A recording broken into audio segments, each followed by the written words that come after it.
Hello and welcome to iGCSE Success. If you're new here, a big hello to you. I'm an English teacher and I post content here on YouTube to prepare students for their Cambridge First Language English exam. This little one just wanted to say a quick hello. And if that sounds interesting to you, you know what you have to do. Be sure to check out the videos on my channel because I break down a number of the core skills needed to succeed with First Language English. So in today's video, today's Learn With Me video, it's all about non-fiction writing with a focus on speech writing and showing a clear awareness of the audience and purpose. I'll be taking you through yet another presentation, and as always, feel free to stop to have a go at the activities contained within. I'll be showing you how to write a winning opening and what stylistic features and writing features you should try and use to really impress Cambridge and of course to engage your target audience. And remember, there really is no point attempting any directed writing question until you are confident writing in all 7 text types. And that's all I have to say, so let's get on with today's Learn With Me video. So let's start today's lesson.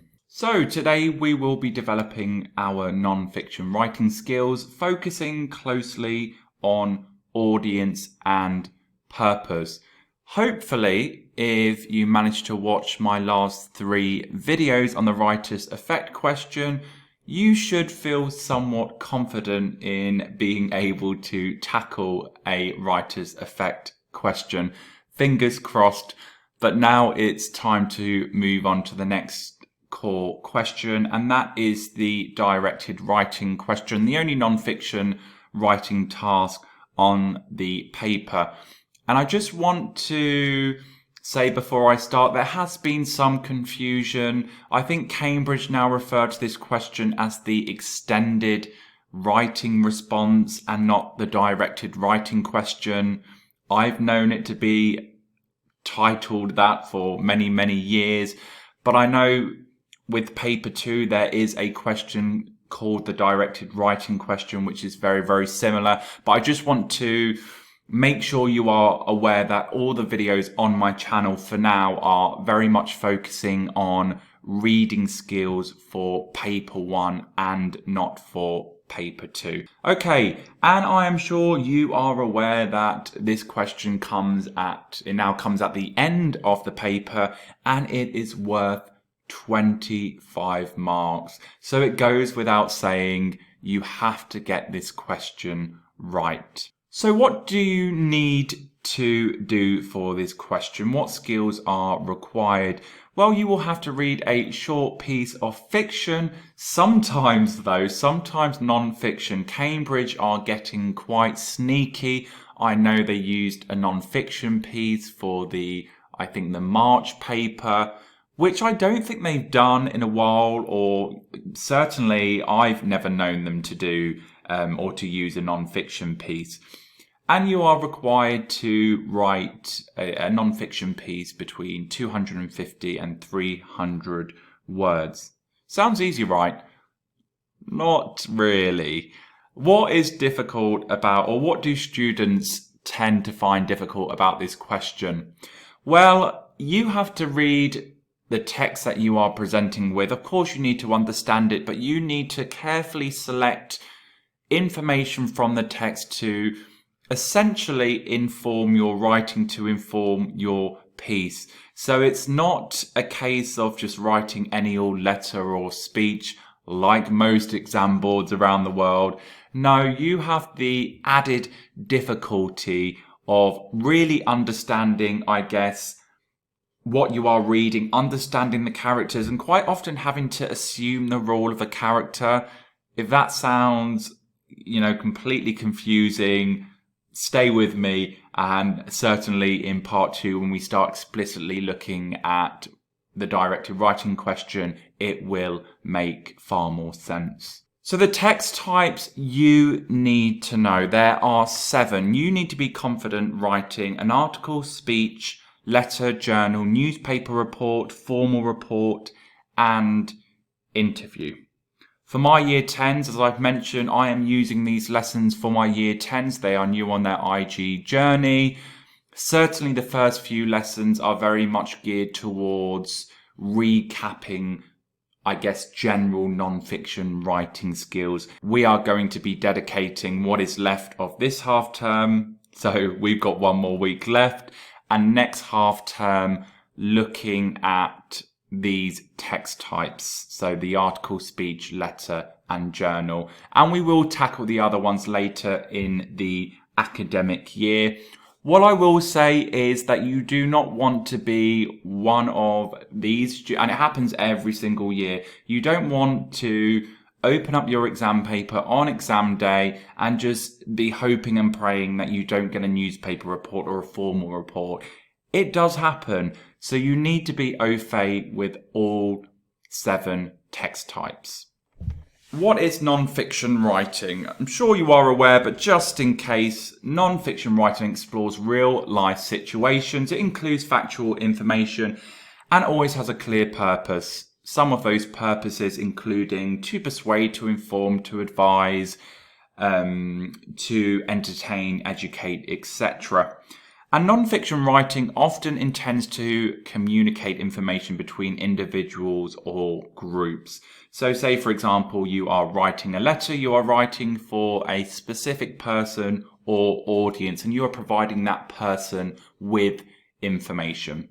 Tap on the task. This is the acronym which I have used for many years. I know some teachers like to use, I think, GAP, genre, audience and purpose. PAF, I think, is another one. There's lots of different acronyms. What is important is that you are able to identify the text type you are writing, which should never be too problematic because it always is clearly stated, but you know the features, I guess, associated with that text type. You are able to identify the audience and your style, language, tone, etc. suitable for your intended audience, and the purpose. Why are you writing? Why are you writing the piece that you are writing? You have to establish these 3 things as an imperative. If you get them wrong, chances are everything about your non-fiction piece will be wrong, including your language and style.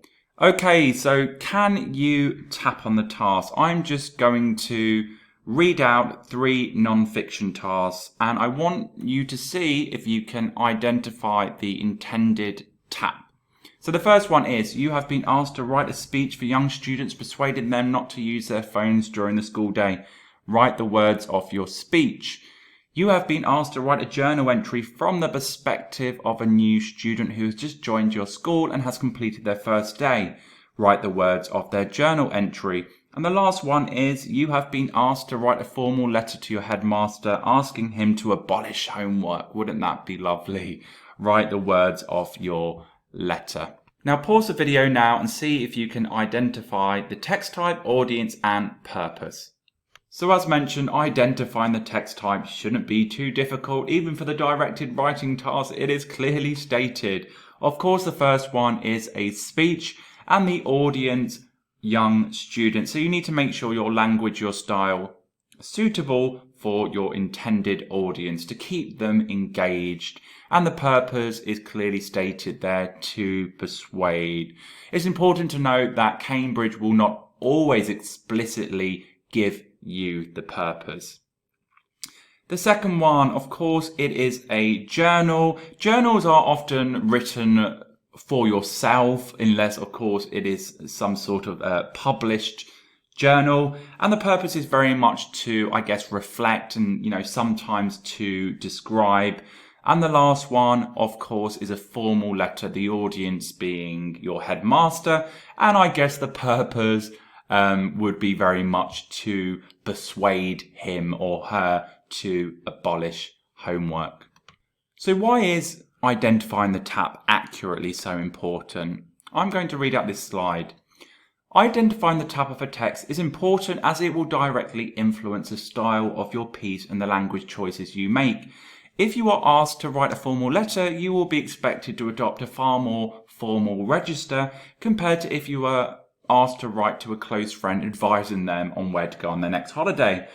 Your sentence structures, your language choices, your stylistic devices, i.e. your persuasive devices, will all depend on who you are writing for and why you are writing the piece you are writing. So now let's have a look at the following task in the bottom right hand corner. You have been asked to write a speech for Year 10 students on what students find difficult about school and how best to solve these problems. Write the words of your speech. And there's a little check list on the right hand side. Is there a clear awareness of the type? Is there a clear awareness of the audience? Is there a clear awareness of the purpose? Are suitable stylistic devices employed for effect? Is vocabulary varied and used for effect? And of course, are sentence structures varied and used for effect? Let me read out this model opening and have a think to yourself, does this opening achieve those things? High school can be some of the best and worst years of a young person's life. Undoubtedly, it can be a tough 5 years for many reasons. Of course, there's the relentless stream of homework that seems to batter our brains daily. There's the half-termly sinking feeling we all experience when we are preparing for our end-of-topic test. And there's that one class that we all reluctantly trickle to every week. But do you know what is particularly challenging? Trying to navigate this crazy thing known as life whilst managing the Herculean task of staying afloat at school. So, is it possible to finish high school relatively unscathed? Absolutely. Now, hopefully you would agree with me that this opening achieves everything within that checklist. Let's look at some of the things that the opening does quite well. Of course, we have varied sentence structures. We've got some simple, compound and complex sentences, and we've got some effective sentence starters, such as starting with an adverb, undoubtedly. We've got many stylistic devices, such as alliteration, seems to batter our brains daily. We've got that repetition of that plosive B sound, really makes it stand out. We've also got other stylistic devices such as hyperphora, similar to a rhetorical question, but we provide the answer straight away. But do you know what is particularly challenging? Trying to navigate this crazy thing known as life. And we've got effective vocabulary or ambitious vocabulary choices to impress Cambridge, but also to engage our target audience. We've got that brilliant adjective Herculean there. We've also got many inclusive pronouns, so you want to avoid using I all the time. It's far better to use our and we to create that relationship with your audience. And of course, we've got our good friend, the rhetorical question, to really get the audience thinking about the subject matter. It's really important that whatever non-fiction task you do, whatever directed writing task you do, you really hook the audience straight away. So this is my challenge to you. If you have been following this video, I would like you to write your own opening to the same task. And that task, again, I'll just read it out. You have been asked to write a speech for Year 10 students on what students find difficult about school and how best to solve these problems. Write the words of your speech. If you are learning with me, take 10 or 15 minutes, type up your answer and be sure to put them in the comment box below. I hope this video has been useful. Thanks guys. And that's all for today guys. As always, leave your feedback in the comments below. Thank you again for all of your support and I will see you again very soon. Until next time, bye bye.